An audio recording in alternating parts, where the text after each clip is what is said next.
Assalamualaikum warahmatullahi wabarakatuh. Pertama-tama, kita panjatkan puja dan puji syukur kehadirat Allah Subhanahu wa Ta'ala yang telah memberikan nikmat dan karunia-Nya kepada kita semua. Yang kedua, ucapan terima kasih kepada teman-teman semua yang sudah saling bekerja sama dalam proses pembuatan video ini.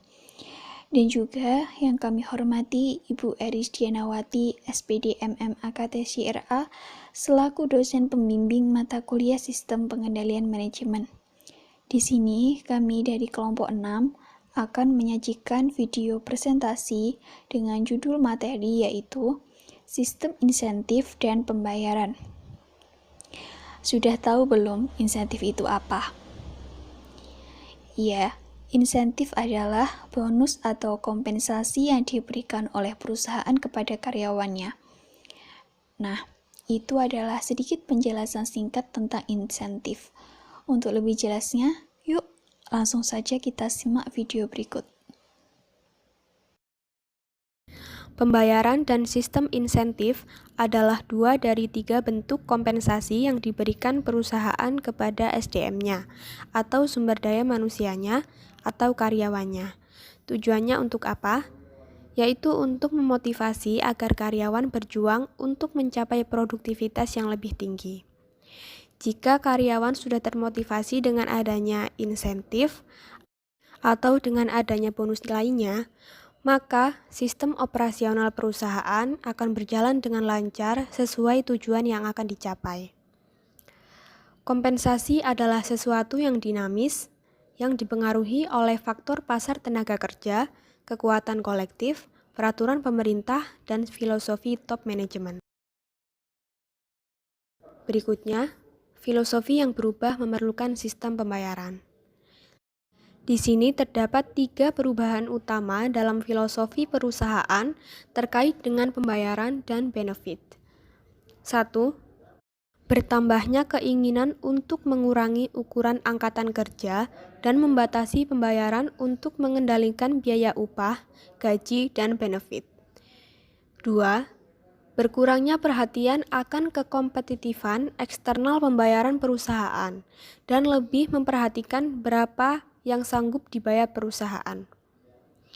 Ada 2 pilihan bagi perusahaan yang tetap ingin kompetitif, yaitu yang pertama, mencoba mengalokasikan biaya yang bertambah dengan menaikkan harga. Yang kedua, mengalokasikan porsi pendapatan yang lebih besar untuk menutupi biaya pekerja.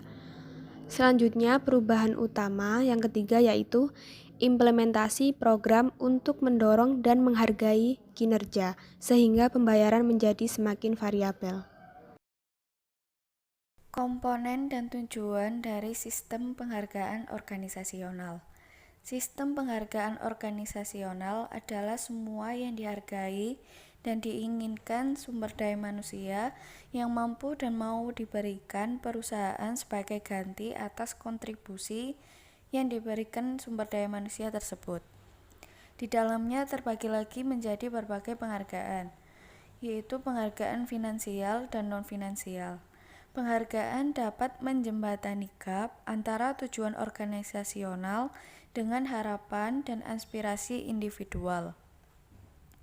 Sistem penghargaan organisasional harus menyediakan 4 hal. Yang pertama yaitu tingkat penghargaan yang cukup untuk memenuhi kebutuhan dasar perusahaan. Yang kedua, kesamaan dengan pasar tenaga kerja eksternal. Yang ketiga, kesamaan dalam organisasi. Yang keempat, perlakuan yang berdasarkan kebutuhan individual terhadap setiap anggota organisasi. Tujuan utama di dalamnya adalah keadilan atau persamaan yang bisa dicapai dengan setidaknya 3 dimensi berikut. Yang pertama, kesamaan internal, yaitu berdasarkan harga dari apa yang diberikan individu bagi organisasi. Yang kedua, kesamaan eksternal, yaitu disesuaikan dengan pembayaran rata-rata perusahaan lainnya. Yang ketiga, kesamaan individual, yaitu pembayaran yang adil sesama individu yang melakukan pekerjaan yang sama atau serupa. Determinan dari struktur dan tingkat pembayaran. Yang pertama yaitu kondisi pasar tenaga kerja. Jika pekerja mempunyai keahlian khusus, maka mempengaruhi permintaan dan penawaran tenaga kerja. Yang kedua yaitu legislasi. Yang ketiga yaitu transaksi kolektif. Perusahaan yang tidak memiliki serikat perjanjian akan bersaing dengan perusahaan yang memiliki serikat perjanjian. Yang keempat, sikap manajerial dan kemampuan perusahaan untuk membayar, yaitu kemampuan perusahaan dan standar dalam kehidupan karyawan adalah faktor yang mempengaruhi upah. Integrasi strategik antara rencana kompensasi dengan rencana bisnis. Rencana kompensasi harus dibuat sesuai dengan misi strategik organisasi agar dapat mendukung strategi bisnis. Bukti saat ini menunjukkan bahwa kinerja perusahaan yang rendah berhubungan dengan kurangnya kecocokan antara kebijakan pembayaran dengan strategi bisnisnya. Perusahaan harus berusaha menyamakan minat organisasi dengan minat karyawan. Jika dilihat dari sudut pandang yang strategik, perusahaan akan melihat kompensasi sebagai A. Mekanisme intensif dan alat kontrol yang bisa digunakan manajemen secara fleksibel untuk mencapai tujuan bisnis. B. Bagian yang terintegrasi dengan formalisasi strategi. C. Bagian yang perlu dipertimbangkan dalam proses pengambilan keputusan. D. Kriteria pengukur kinerja perusahaan. Overview terhadap mekanisme sistem pembayaran. Tujuan dari pengembangan sistem pembayaran yaitu memberikan nilai moneter bagi setiap pekerjaan dalam organisasi dan prosedur yang tertata baik untuk menambah rata-rata dasar yang digunakan.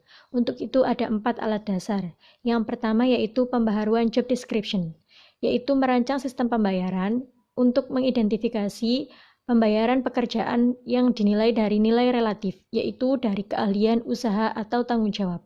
Yang kedua yaitu metode evaluasi kerja, untuk menilai pekerjaan berdasarkan nilai relatif, sehingga rata-rata pembayaran yang sama bisa ditentukan untuk masing-masing pekerjaan. Yang ketiga yaitu survei pembayaran yang digunakan untuk mensurvei rata-rata pembayaran di pasar tenaga kerja relevan. Yang keempat yaitu struktur pembayaran yang digunakan untuk membangun tingkat atau skala pembayaran serta trendline untuk membuat rata-rata maksimum dan minimum. Alternatif sistem pembayaran lainnya yang berdasarkan evaluasi kerja dapat pula digunakan. 1. Pembayaran berdasarkan pasar, menggunakan pendekatan harga pasar langsung.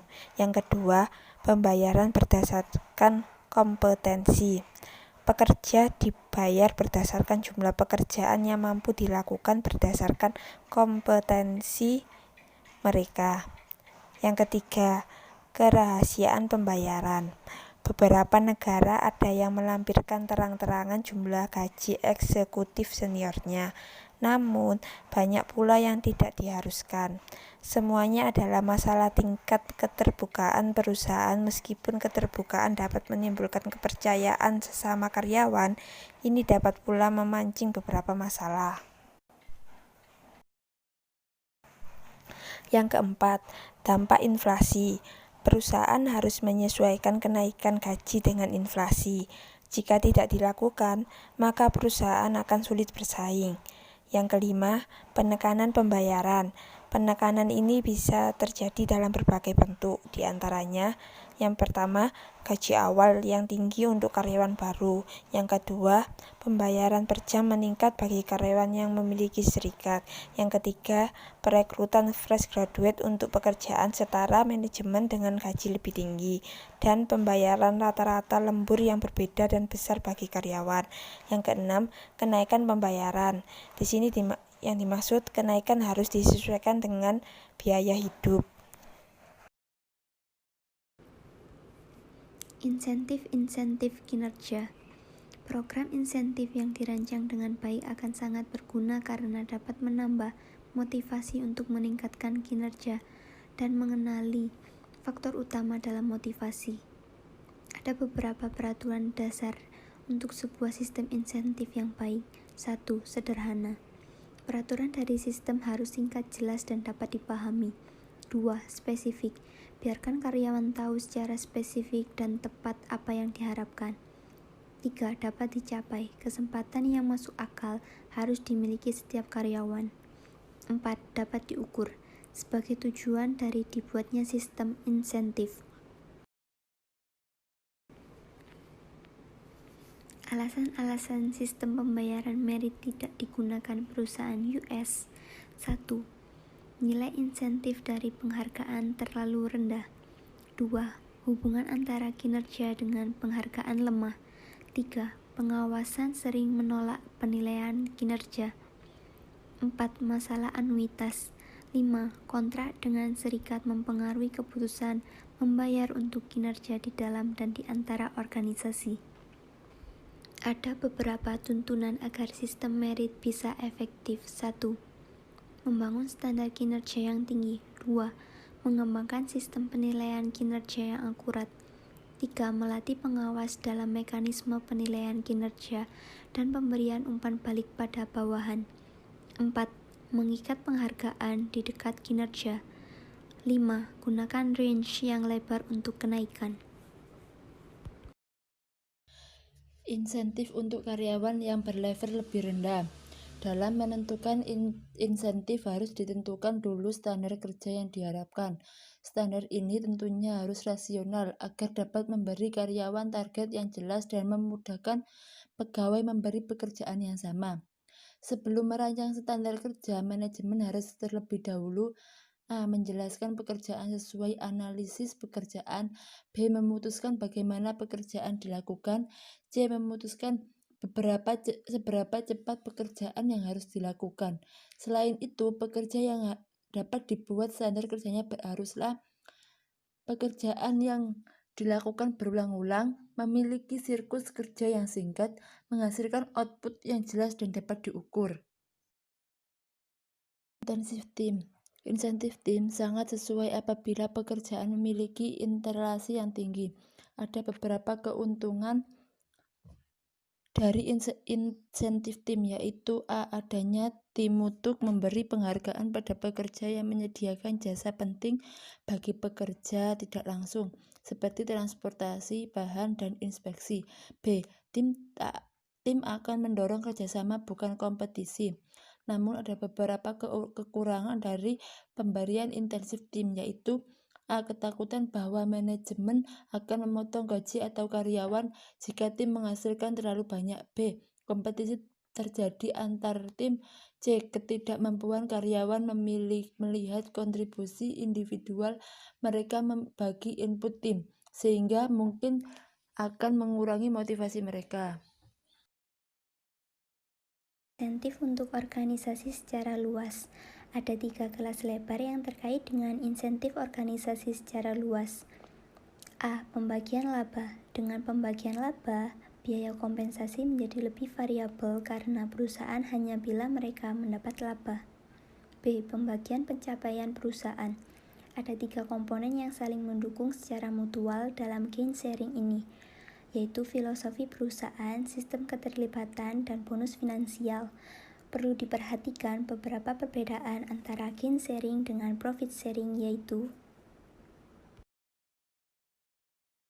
1. Gain sharing berdasarkan ukuran produktivitas, sedangkan profit sharing berdasarkan ukuran laba secara global. 2. Gain sharing pengukuran produktivitas dan pembayaran bonus bisa dilakukan bulanan atau kuartalan, sedangkan profit sharing tahunan. 3. Rencana gain sharing adalah rencana distribusi saat ini, sehingga lebih berhubungan dengan perilaku individu dan lebih dapat memotivasi produktivitas.